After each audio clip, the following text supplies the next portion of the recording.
Hello students, this is Mrs. Sonal Patil. In our last class, we have studied about sexual reproduction, in which we discussed about phases in sexually reproducing organisms, reproductive phases in animals, and reproductive cycles. So this is a continuation of the chapter that is reproduction in organism.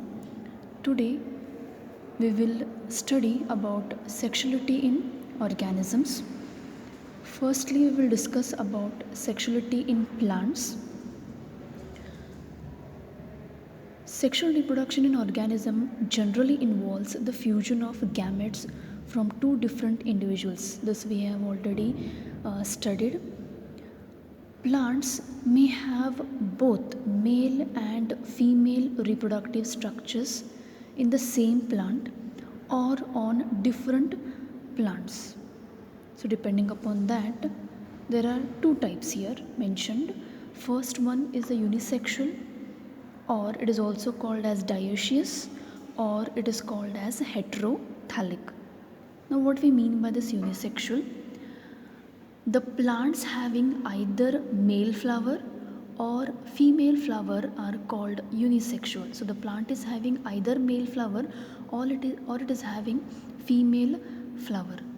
If the plant is having only male flower, they are called as staminate. If they are having female flower, they are called as pistillate. Note down, these are the important question. The question may be asked as what are staminate flowers. So this is the answer. Or what are pistillate flowers, the question may be asked. A very important question.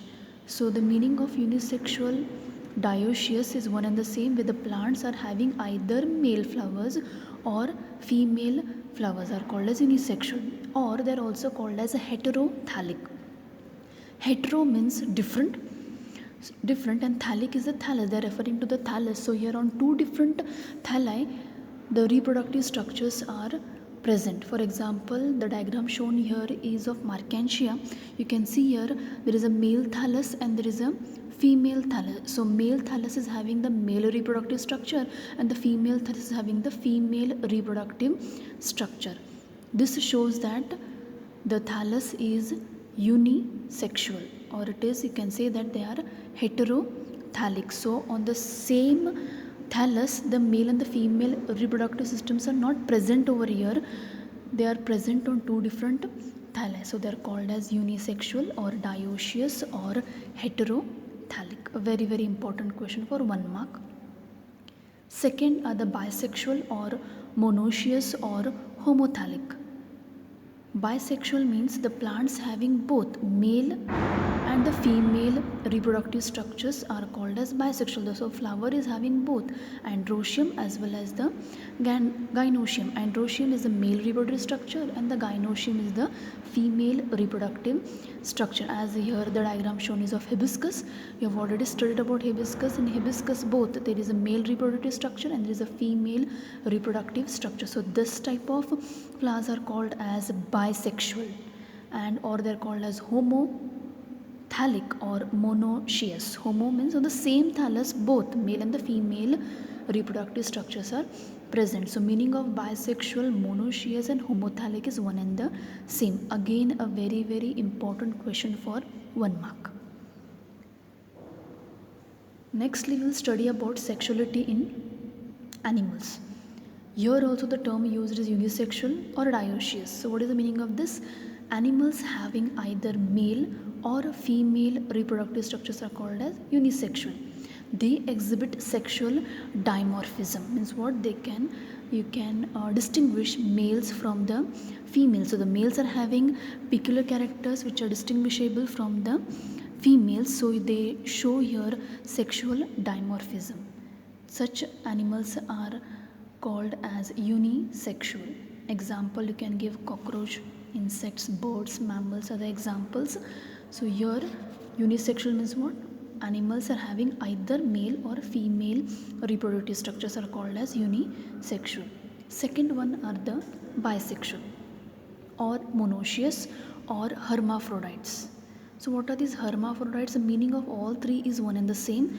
The animals that has both male and female reproductive structures in the same organism are called as hermaphrodites, or they are called as bisexual, or they are called as monoecious.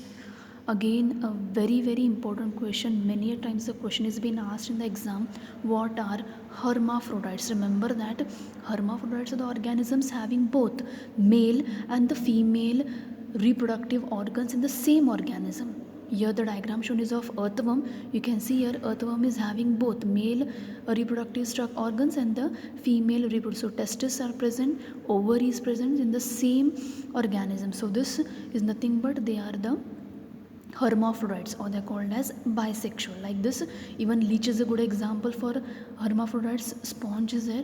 So this is the example, a very important question for 1 mark. So remember, hermaphrodites are the animals having both male and the female reproductive structures.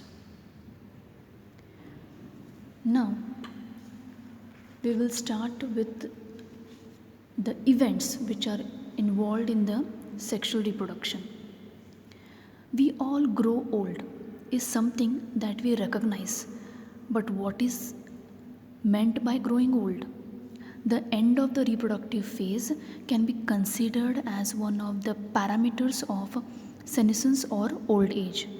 There are changes occurring in the body during this last phase of lifespan, like the metabolism is slowing down, etc.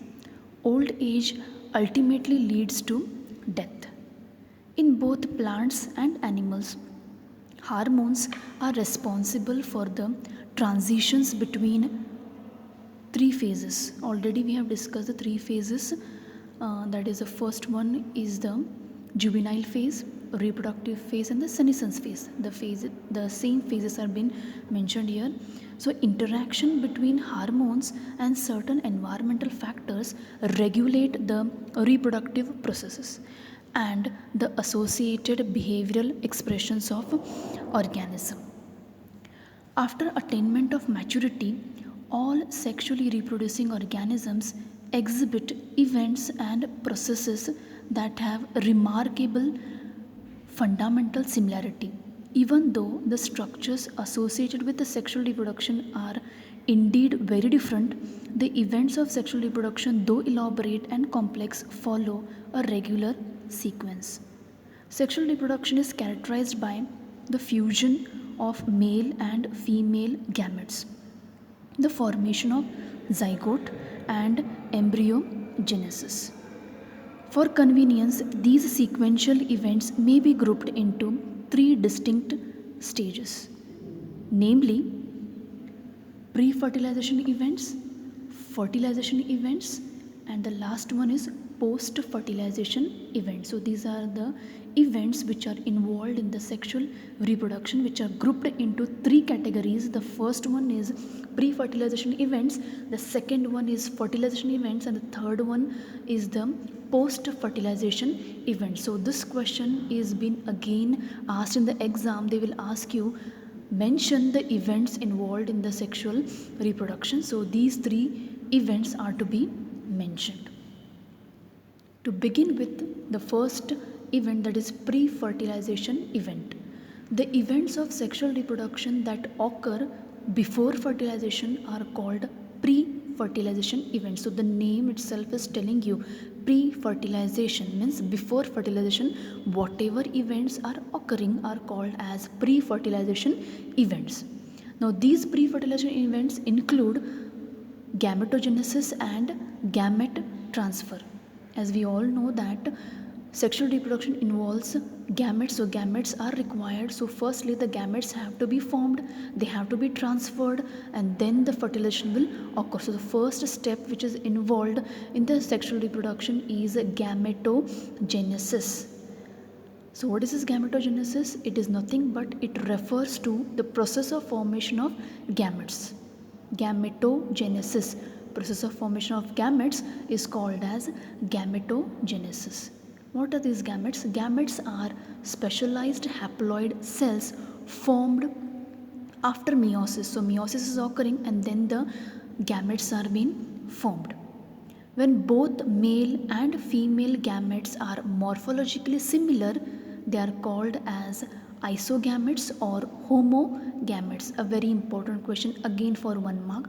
Iso is same, gametes, so same similar gametes, morphologically they are similar, they are called as isogametes, or they are also called as homogametes.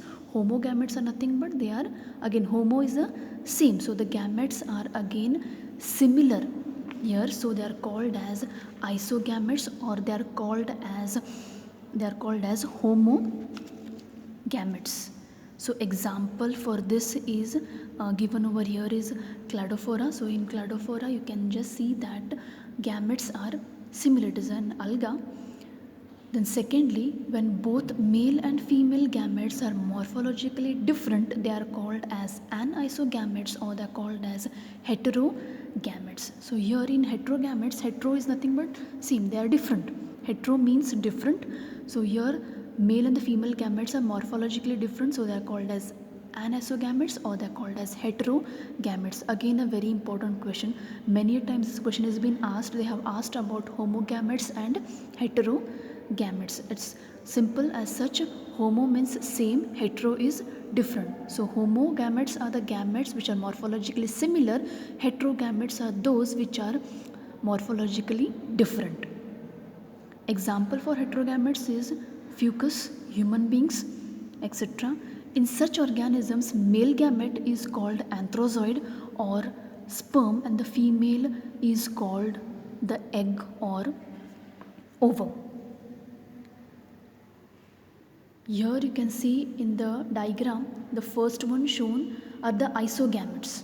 You can see that A, what is mentioned over here, A is isogametes. So here gametes are, both the gametes are similar. So they are called as what? Isogametes. So the Cladophora example what I gave you earlier, it is an alga. There the gametes are similar in appearance. The morphologically they are similar, so they are called as isogametes. Second, B, whatever is shown over here is heterogametes of fucus. It is also an alga. You can see over here female gamete is larger, male gamete is quite smaller over here, so they are morphologically different, so they are called as heterogametes. C is also heterogametes, which has been shown in the diagram here. C, which has been shown, it is in the human beings. So in human beings you can see that the ovum is spherical, whereas you can see the sperm. So here the shape of the gametes is morphologically they are different, so they are called as heterogametes. So here the first one are the isogametes, the second is the heterogametes, and the third one is also heterogametes, which has been shown in the human beings over here. So a very important question in the exam, homogametes and heterogametes will be asked. Nextly, we will discuss about cell division during gamete formation. So how the cell division is occurring during the gamete formation. Gametes in all heterogametic species are of two types, namely male and the female. So two types of gametes are involved during the reproduction, male gamete and the female gamete. Gametes are haploid, though the parent body is haploid or diploid. So here gametes in all heterogametic species, I told you there are of two types, male and the female. Here gametes are haploid, though the parent body from which they arise may be either haploid or diploid. A haploid parent produces gametes by mitotic division. It will produce gametes by mitotic division. Several organisms belonging to Monera, fungi, algae and bryophytes have haploid body. The body is haploid over there, but in organisms belonging to pteridophytes, gymnosperms, angiosperms and most of the animals including human beings, the parental body is diploid. It is obvious that meiosis, the reduction division, has to occur if a diploid body has to produce haploid gametes. So here the organisms which are belonging to pteridophytes, gymnosperms, angiosperms and most of the animals including human beings, the parent body is diploid, and here meiosis has to occur so that they will produce gametes which are haploid.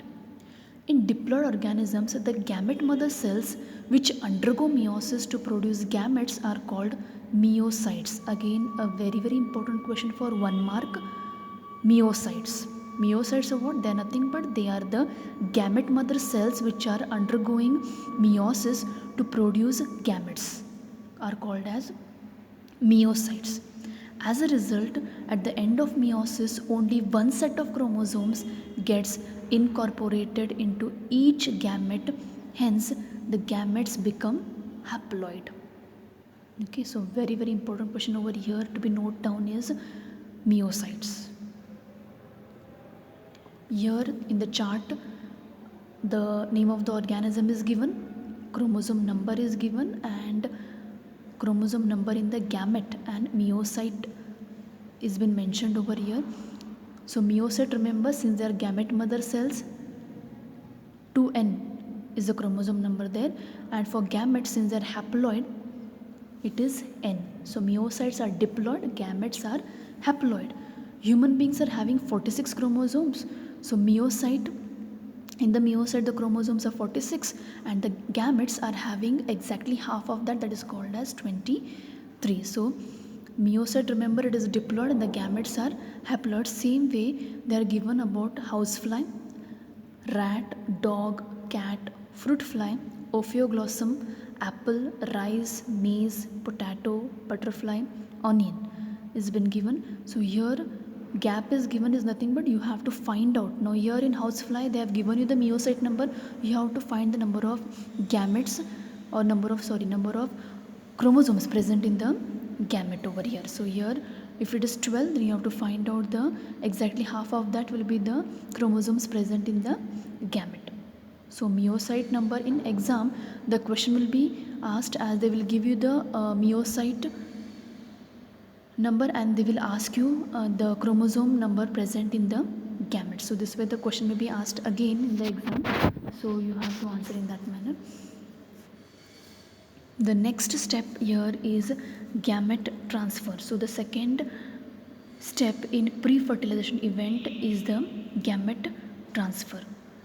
Gamete transfer, it is the process of bringing together the male and female gametes to effect fertilization. So to effect fertilization, male and female gametes are to be brought together. After the formation of gametes, they must be physically brought together to facilitate fusion. In a majority of organisms, male gamete is motile and the female gamete is stationary. Exceptions are in few algae and fungi in which both types of gametes are motile. There is a need for a medium through which male gamete move. In several simple plants like algae, bryophytes and pteridophytes, water is the medium through which this gamete transfer takes place. A large number of male gametes, however, fail to reach the female gametes. To compensate this loss of male gametes during transport, the number of male gametes produced is several thousand times the number of female gametes produced. In seed plants, pollen grains are the carriers of male gametes and ovule have the egg. Pollen grains produced in anthers before have to be transferred to the stigma before it can lead to fertilization. So before fertilization is occurring, pollen grains have to be transferred to the stigma. In bisexual flowers, self fertilization is occurring over here. In these plants, transfer of pollen grains to the stigma is relatively easy as anther and stigma are located close to each other. Pollen grains, soon after they are shed, come in contact with the stigma, but in cross pollination plants, a specialized event called as pollination facilitates transfer of pollen grains to the stigma. Pollen grains germinate on the stigma. Pollen tubes carry the male gametes, reach the ovule, and discharge the male gametes near the egg.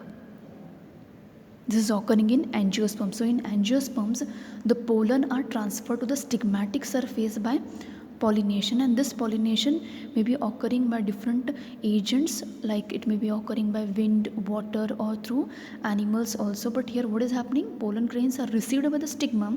They will form the pollen tube, which will discharge again the two male gametes, and then it reaches to the egg.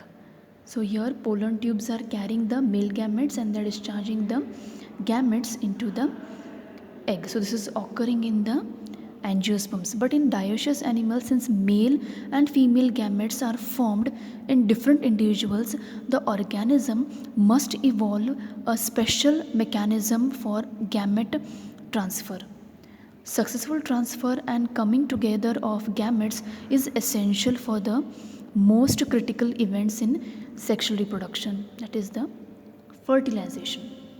So here gamete transfer is nothing but it is a process of bringing together male and the female gametes. So as we discussed, in algae and fungi both are motile.